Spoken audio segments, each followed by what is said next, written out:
баярлалаа. Тэгэхээр Атрын 4-р хаян тариалангийн хөгжлийг дэмжих хөтөлбөрийг хэрэгжүүлэх чиглэлээр тодорхой ажлууд зохион байгуулагдаж эхэлсэн. За авчирэгжүүлж байгаа арга хэмжээнүүд нэлээд гайгүй байгаа. За өмнөх он жилүүдэд хэрэгжиж явсан тэр нэмэгдсэн үртгэн албан татварын импортороор орж иж байгаа бүтээгдэхүүнүүдэд тэгэлж ийсэн заалт байхгүй болсон. Хуулийн үйлчил дууссан.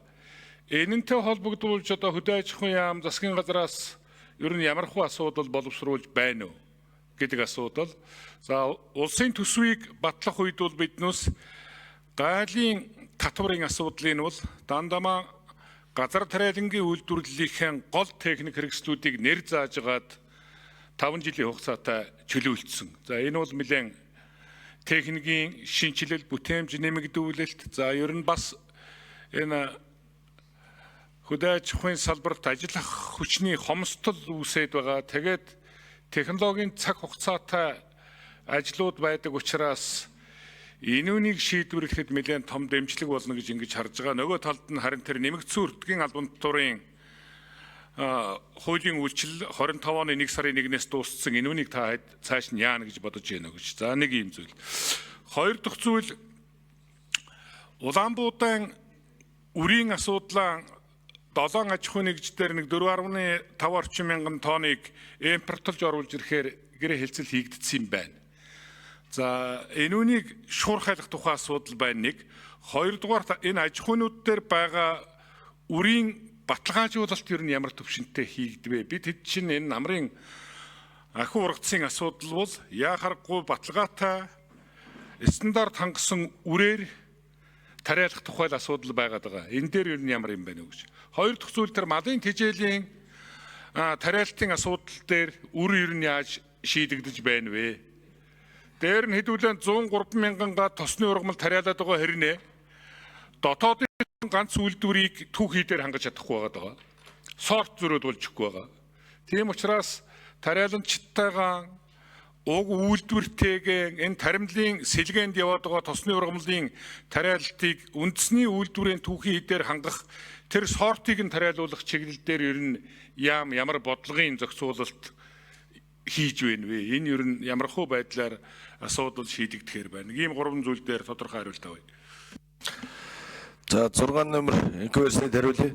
За Атрын 4-р хаяны гол зорилго маань Улаанбуудаас гаднах бусад таримал, тэжээлийн таримал, тосны ургамлын одоо тарилтыг ирсэн мэгдүүлнэ.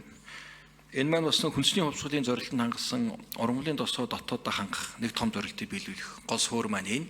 За нөгөө талаас эрчимцэн мал аж ахуйг тэжээх буюу тосны ургамал бусад тэжээлийн таримал нэмэгдээд ирэхээр нөгөө гахаа дахиа шувуу сүү сайлын аж ахуйнууд хөгжих хүчит тэжээл буюу уурах тэжээл бүрдэх юм бол гол суурь нь гэж хамт уялдаж явж байгаа юм. За энэ хүрээнд дээр дотоод байгаа үндэсний тосны үйлдвэрүүдэд түүхэд нийлүүлсэн аж ахуй нэгжүүдэд Улаанбуудаатай адилхан урамшуул болох асуудлыг оруулж ирнэ. Тэгж хөшүүрэгдэж бид нар явна. Нэгдүгээр экспортоо хий. За мөн дотоодоо хангая.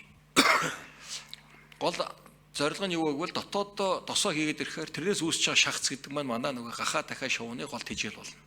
Гээд маш олон салбарт ийм эерэг нөлөө үзүүлж байгаа тул энэ бодлогоо өршүүлнэ. За үрэн дээр импортын нэг 4-5 орчим тонн тий 4 хэд боллоо? Яг 5 штэ тий 4.3 мянган тонны одоо жившөөр авсан байна. Нийт 5 жившөөр гарсан. Тэгээд 7 аж хооруулаад ирнэ. За дотооддоо бид нар нэг 5 мянган тонн үр намар бэлдсэн. За аж ахуй нэгжүүд дээр өөрт нь нэг 35 мянган тонн байна.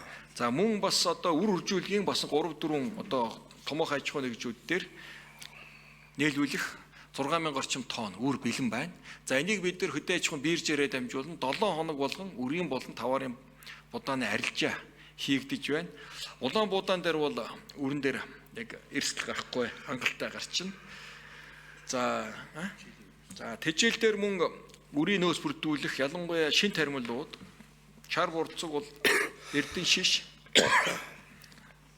оёос арва гэх мэтийн одоо ургамлын одоо тэжээлийн үрийн нөөцийг боломжийн хэмжээнд бүрдүүлж байна. Бид энэ тавьсан зорилтын хоорд нэлээд гарчих байх. Аж ахуй нэгжүүдтэйгээ ялангуяа тариаланчдын холбоотой бүх одоо бодлогоо уялдуул дандаа хамтран тооцоо хийж яваад байгаа болохоор нэг зөрүү их гарахгүй. Одоо гол одоо энэ шийдвэрлэх асуудал бол Улаанбуудаан импортын татварыг гурлийн одоо татврын асуудлыг нэг мөр шийдснээр одоо энэ гол одоо зангилгаа тайлбарлах гээд байна гэдгийг л та бүхэн анхаарч өгөөч. За хөдөө аж ахуйн техникийн импорт бол нөөт чөлөөлөгчөөс энэ хүчингү болсон.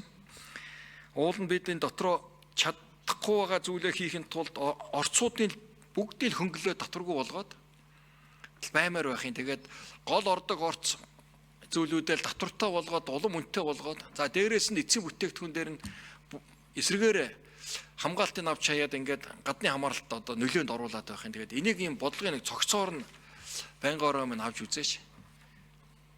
Цөөхөн хэдхэн төрлийн бид нар хийж бүтээж чадж байгаа шүү дээ. Улаанбуудааг бид нар тарихын тулд шатхуун, сэлбэг хэрэгсэл, бордоо, ургамал хамгааллын бодис бүгд импортоор авч татвартай орж ирээд. Эцсийн бүтээгдэхүүн болохоор татваргүй болгоод гаднаас хямдхан оруулж ирээд арай гэж үйлдвэрлэсэнгээ бодлогоор зохиод байгаа нэг юм их ойлгомжгүй байдал. Энд дээр нэг дүгнэлт хийж нэг шийдэл гаргах заашгүй шаардлага байх юм. За технологи дээр энэ 7 номер хариулаад үр баталгаажуулалтын энэ дээр. За 7 номер хариулъя. За газар тариалангийн бодлогын хэрэгслийг зохицуулах газрын дарга 9 Эрдэнэ. За сайд бас сая хариулчлаа. Үндсэндээ аймгийн хүнсүд аж ахуйн газар хөдөө аж ахуйн тасгаар ингээд дамжуулаад Улаанбуудаан үрийн нөөц хангамжийн судалгаануудыг авсан.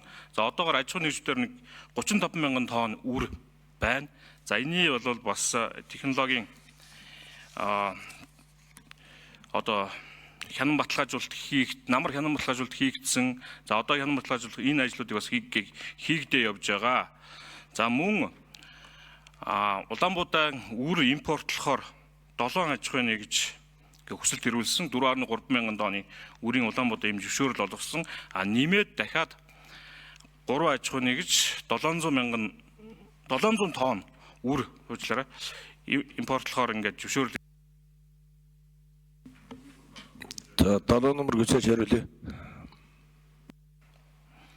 За мөн хүнсүд аж ахуйн үйлдвэрийн тэргээд үр сортын салбар зөвлөл гэж байдаг.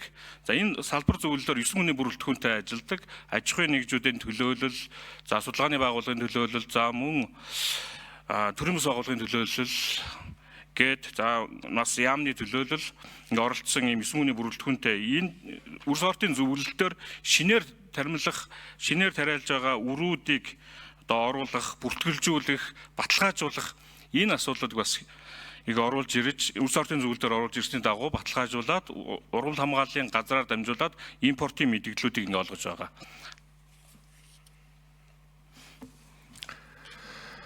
За Идэрбат гишүүн асуулт асууя.